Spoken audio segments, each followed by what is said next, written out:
화요일 새벽 기도에 오신 여러분들을 주님의 이름으로 환영합니다. 오늘 우리에게 주시는 하나님의 말씀은 구약 성경 사무엘하 21장 15절부터 22절까지의 말씀입니다. 사무엘하 21장 15절부터 22절까지의 말씀을 봉독하도록 하겠습니다. 블레셋 사람이 다시 이스라엘을 치거늘 다윗이 그의 부하들과 함께 내려가서 블레셋 사람과 싸우더니 다윗이 피곤함에 거인족의 아들 중에 무게가 300세겔 되는 노창을 들고 세 칼을 찬 이스비브노비 다윗을 죽이려 하므로 스루야의 아들 아비새가 다윗을 도와 그 블레셋 사람들을 쳐 죽이니 그때에 다윗의 추종자들이 그에게 맹세하여 이르되 왕은 다시 우리와 함께 전장에 나가지 마옵소서. 이스라엘의 등불이 꺼지지 말게 하옵소서 하니라. 그 후에 다시 블레셋 사람과 곱에서 전쟁할 때에 후사 사람 십부게는 거인족의 아들 중에 삽을 쳐 죽였고 또다시 블레셋 사람과 곱에서 전쟁할 때에 베들레헴 사람 야레오르김의 아들 엘하나는 가드 골리앗의 아우 라흐미를 죽였는데 그 자의 창자루는 배틀채 같았더라. 또 가드에서 전쟁할 때에 그곳에 키가 큰 자 하나는 손가락과 발가락이 각기 6개씩 모두 24개가 있는데 그도 거인족의 소생이라. 그가 이스라엘 사람을 능욕함으로 다윗의 형 삼마의 아들 요나단이 그를 죽이니라. 이 네 사람 가드의 거인족의 소생이 다윗의 손과 그의 부하들의 손에 다 넘어졌더라. 아멘.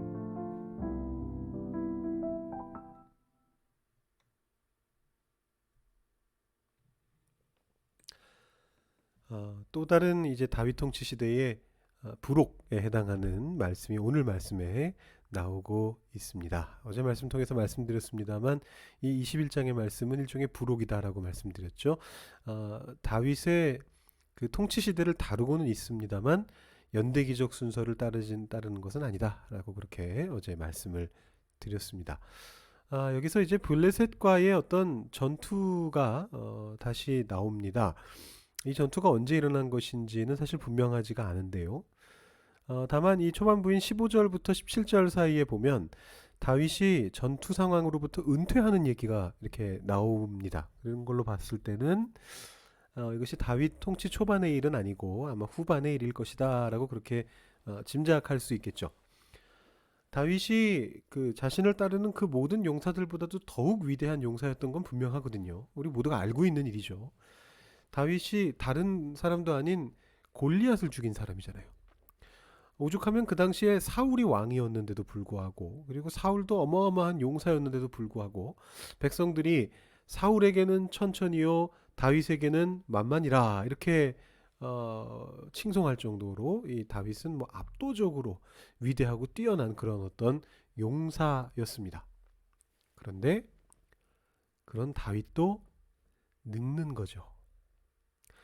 영원히 피곤하지 않을 것만 같았던 다윗도요 늙어서 전투 중에 피로함을 느끼게 된 겁니다.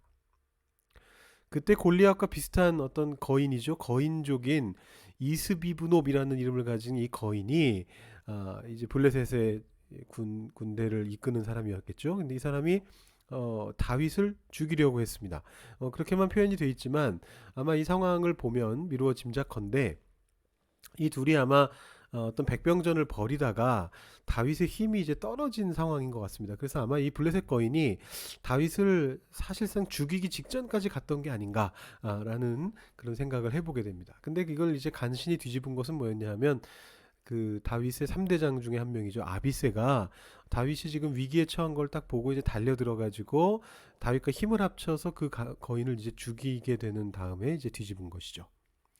그러니까 이 사건이 아마도 상징적인 사건이 된 것 같아요. 어떤 상징적인 사건이냐 하면 항상 전투에 가서 앞장서 있었고 자기의 어떤 부하들보다도 강력한 힘을 보여주고 있었던 이 다윗이 이제 나이가 들어서 용력이 떨어지고 체력이 부족해지고 그래서 결국에는 전투 상황 속에서 1대1로는 거인과 싸워서 이기기 힘든 그런 상황까지 오게 됐다라는 것을 보여주는 어떤 상징적인 사건인 것이죠.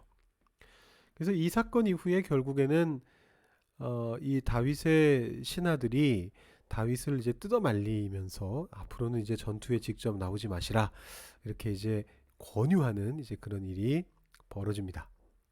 그 다음에 이제 다윗의 부하들이 다윗을 대신해서 전투에 나갔던 일들이 이제 나옵니다. 뭐 하나같이 다 위대한 용사들인 건 맞아요. 다윗의 전성기 때보다는 어떤지 모르겠지만 이 다윗의 부하들도 하나같이 위대한 용사들이거든요. 그래서 각기 한 명씩 거인 한 명씩을 맡아가면서 이제 죽이는 그런 일들이 벌어지고 그래서 여기 기록되어 있는 이 전투들 속에서는 블레셋이 아니고 이스라엘이 모든 전투에서 승리합니다. 블레셋은 거인을 데리고 왔지만 다윗을 대신해서 전투에 나간 다윗의 용사들이 다윗의 부하들이 전부 다 이기게 되죠. 뭐 당연한 얘기입니다만 앞서 말씀드린 것처럼 이게 뭐 다 한 번에 일어난 사건이 아닙니다. 그러니까 이제 다윗이 나이가 든 이후에 다윗의 어떤 통치 후반기에 블레셋과 전투했었던 내용들을 모아놓은 기사다라고 보시면 되겠죠. 그것도 맥락적으로 볼 때는 거인들을 앞세워서 쳐들어왔던 상황들. 근데 그 모든 상황들에서 결국 맨 처음에는 다윗이 그리고 그 이후로는 다윗의 부하들이 이제 힘을 내 가지고 이 거인들을 다 죽였다라는 그런 이제 내용입니다. 오늘 이야기는 짧아서 본문을 벌써 다 읽었네요. 오늘 이야기를 보면서 이런 묵상을 해보게 됩니다. 우리 모두는요, 언젠가는 늙게 되고 힘이 떨어지게 됩니다.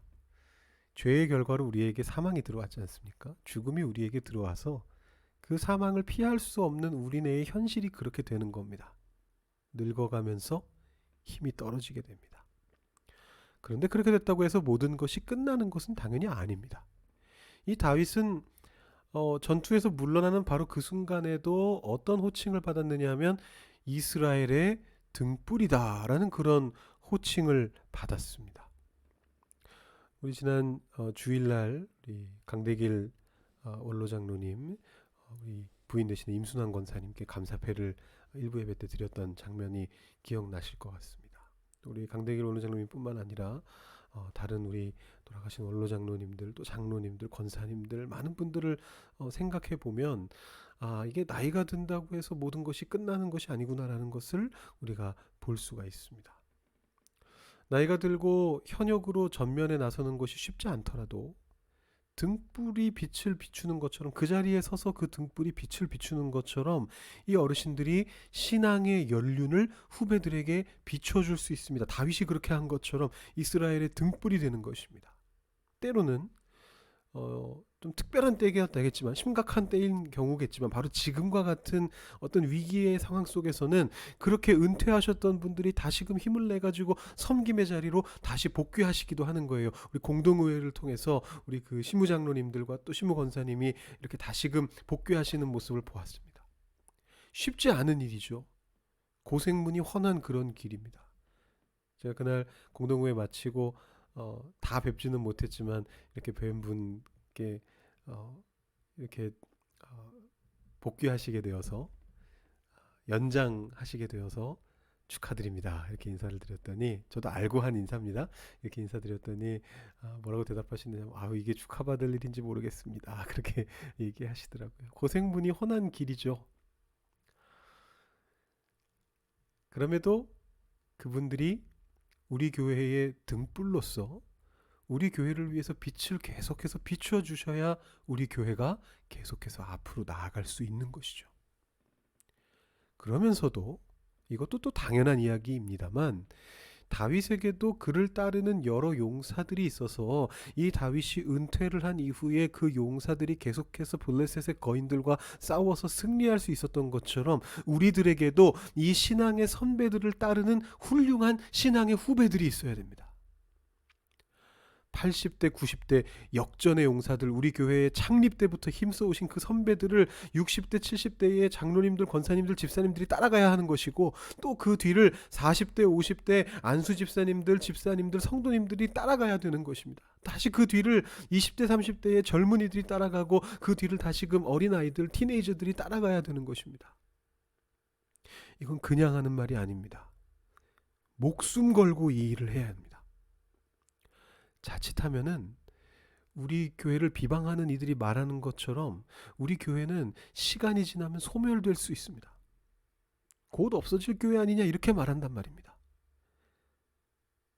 그 비방을 뒤집으려면 역전의 용사들을 따라서 이 교회의 미래를 이끌어갈 이들을 교회에 맞아들이고 정착시키고 키우고 새로운 리더가 되게 하기 위해서 우리의 모든 역량과 관심과 기도를 다 쏟아부어야 됩니다.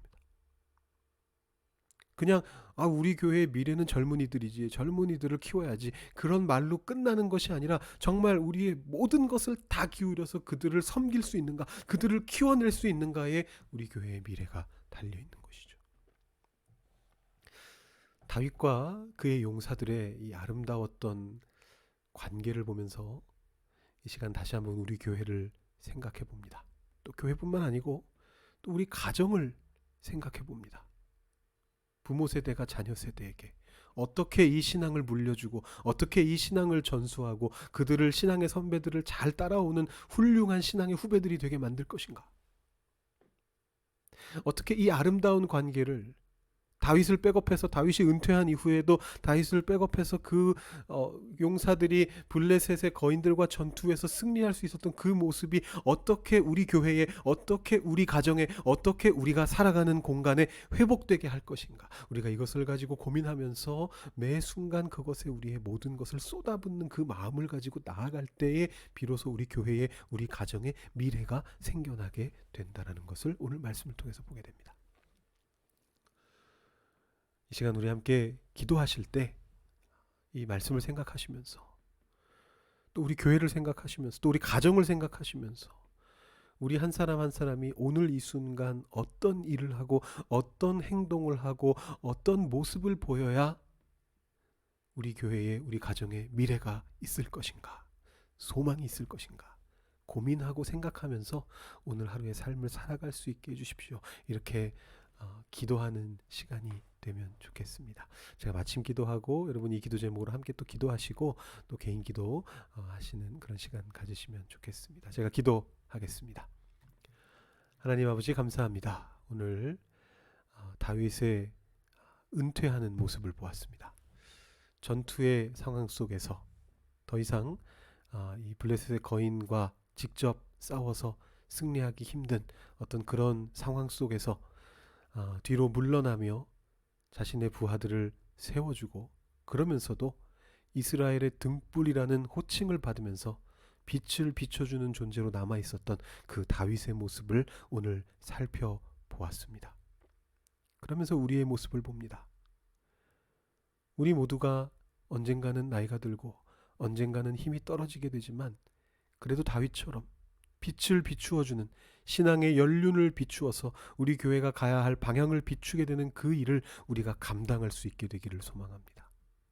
뿐만 아니라 언젠가 리더가 될 우리의 신앙의 후배들을 세워주기 위해서 우리 교회의 미래를 이끌어갈 사람들, 우리 가정의 미래를 이끌어갈 우리의 자녀들, 그들을 맞아들이고 정착시키고 키우고 새로운 리더가 되게 하는 그 모든 과정 속에 우리의 모든 역량을 다 기울일 수 있도록, 우리가 정말 기도로 그들을 섬기고 우리의 모든 관심과 후원으로 그들을 대해줄 수 있도록 하나님 우리의 마음을 그렇게 만져주시기를 소망합니다. 그리하여 우리 교회 안에 다시금 소망이 생겨나고 다시금 미래가 보이게 되고 다시금 비전을 가지고 전진하는 놀라운 일들이 일어나게 되기를 소망합니다. 우리와 함께 하여 주시고 오늘 하루의 삶을 주님께서 붙잡아 주셔서 오늘 하루에 우리의 삶을 통하여서 우리가 고민하며 무엇을 해야 할지 생각하며 그것을 행하는 그 모든 순간순간들을 통하여서 우리 가정이, 우리 교회가 미래를 보며 소망을 보며 비전을 보며 나아갈 수 있는 놀라운 일들이 일어날 수 있도록 함께하여 주시옵소서. 감사드리며 예수님의 이름으로 기도드립니다. 아멘. 오늘도 주님 안에서 승리하시는 삶을 사실 수 있기를 바라고요. 계속해서 기도하며 나아가시겠습니다.